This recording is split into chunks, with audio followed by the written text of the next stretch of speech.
Each week on this segment, we sit two people together, face to face, who disagree on an important topic and get them to try to find some common ground.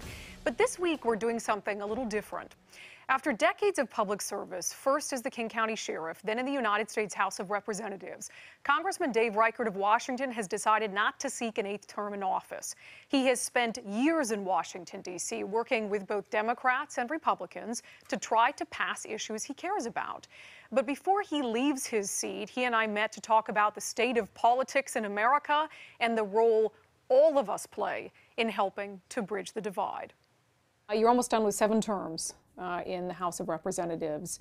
How has political discourse changed? Is it as bad as it feels? I would say it's gotten a little worse, but I think that's just back there. It's kind of how it works. That town will eat you up if you let it.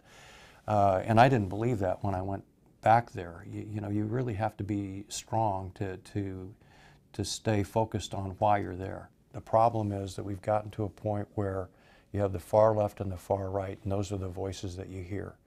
The rest of us who are here, operating here, and the majority of Americans are here, you know, I do get a little bit frustrated with the loud voices. Congress has a role. We are, you know, we're leading, and people should expect us to get along and move the country forward and be held accountable. But the rest of America can't say to themselves, we have no responsibility in this. We need to begin to teach our kids at home and at school to respect each other. I don't care, you know, it doesn't matter if it's about color, if it's about education, if it's about your religion. It doesn't matter.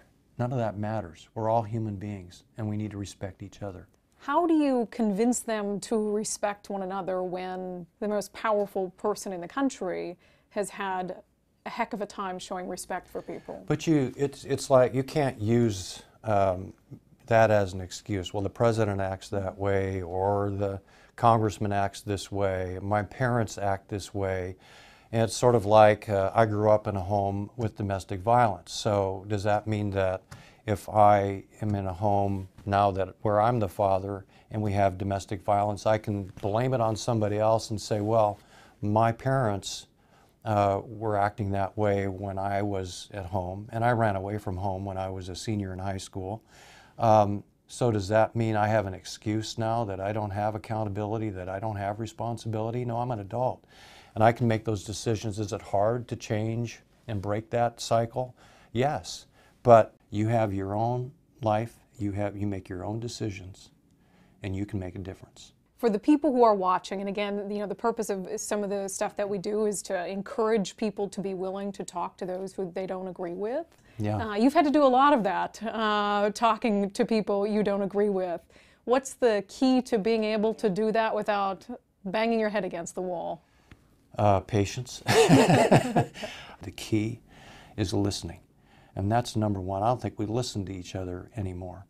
And then the second thing is people recognize that you're listening, and you're telling me that you've got a problem, and I'm listening to you, intently listening to you, and honestly listening to you. You're going to sense, you know what, that guy cares. He has compassion for what I'm going through right now. And when people understand you care about each other, again, back to that, you start to break down barriers.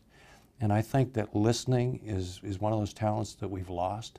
And caring about each other is one of those things that we've lost, and recognizing that everything that we do as parents, as teachers, as elected officials, people recognize those things. They're watching. As we've said many times on this segment, while finding common ground in America today is not easy, it's impossible if we don't even try. So until next week, do your part to bridge the divide by sitting down with someone you disagree with. But remember, understanding another person's point of view has more to do with our willingness to listen than it does our desire to speak.